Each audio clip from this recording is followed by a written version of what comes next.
10 rečenica za danas. Učimo engleski jezik kroz rečenice. Prije nego što počnemo, nemojte zaboraviti da kliknete na crveno dugme koje se nalazi odmah ispod ovoga videa. Subscribe, kao i na malo zvono pored toga, jer time dobijate obavještenja o svim našim novim objavama upravo na vaš telefon. Naša prva rečenica za danas je He has a crush on her. He has a crush on her. On je zaljubljen u nju. Ona mu se sviđa. Dakle, gaji simpatije prema njoj. He has a crush on her.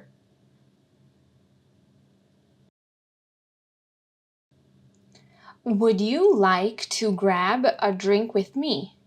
Da li bi želio da izađeš na piće sa mnom? Ili da li bi željela da izađeš na piće sa mnom? Sve zavisi kome ove riječi izgovarate. Dakle, would you like to grab a drink with me? Would you like to grab a drink with me?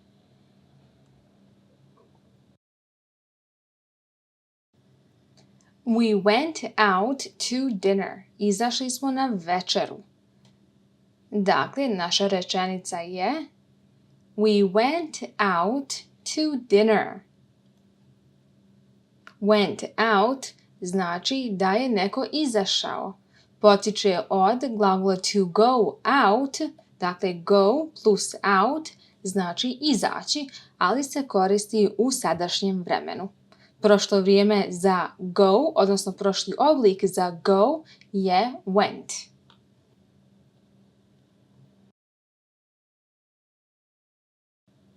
I naša nova rečenica je I don't know where he is. Ne znam gdje je on. Ne znam gdje se on nalazi. Naravno, umjesto he možemo da imenujemo tu osobu. Na primjer, I don't know where Tom is. Ne znam gdje se nalazi Tom ili ne znam gdje je Tom. Odnosno, I don't know where Nina is. Ne znam gdje je Nina. Naravno, možemo koristiti i zamjenicu za Nina, a to je she. I don't know where she is. Ne znam gdje je ona i tako dalje.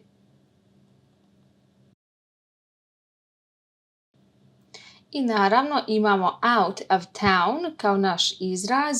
Dakle, out of town znači da je neko otišao negdje drugo iz tog grada.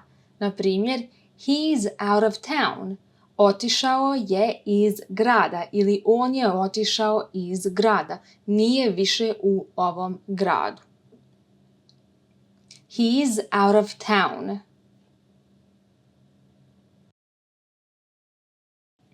I sada imamo jedno pitanje za našu rečenicu, a to je Do you know when you'll be back? Do you know when you'll be back? Da li znaš kada ćeš se vratiti? Do you know when you'll be back? I ponavljam još jednom za naše početnike. Do you know when you'll be back? Naravno, umjesto you'll možete da koristite ili neko ime ili neku drugu zamjenicu. Na primjer, do you know when Nina, i naravno moramo koristiti will, Nina will be back, pošto you'll je skraćenica za you will. Dakle, do you know when she will be back ili do you know when Tom will be back? Dakle, umjesto you, odnosno you'll, zamijenimo to sa neko ime ili neka druga zamjenica plus will. Do you know when Nina will be back? Da li znaš kada će se vratiti Nina ili Tom ili ona i tako dalje.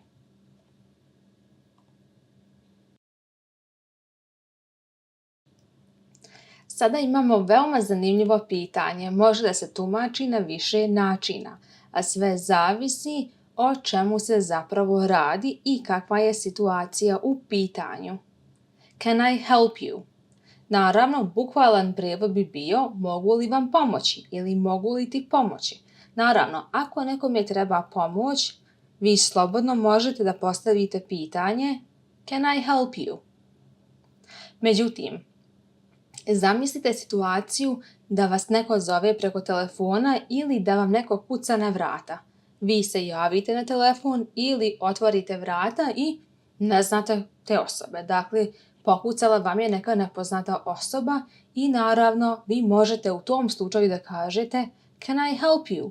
U smislu izvolite, šta vam treba?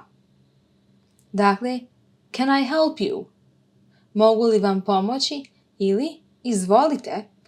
Naravno, podrazumijeva se to da toj osobi govorite izvolite i u zagradama šta vam treba. Dakle, šta želite, šta radite ovdje, što zovete. Zbog toga se koristi pitanje Can I help you?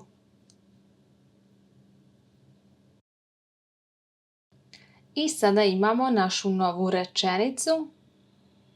I'm not talking to you anymore. Više neću pričati sa tobom. Naravno, I'm je skraćenica za I am. I am not talking to you anymore ima isto značenje kao i I'm not talking to you anymore. Samo što se I'm not talking to you anymore koristi u neformalnim situacijama. Dakle, onim opuštenijim situacijama kada pričate sa prijateljima ili sa rodbinom. I'm not talking to you anymore.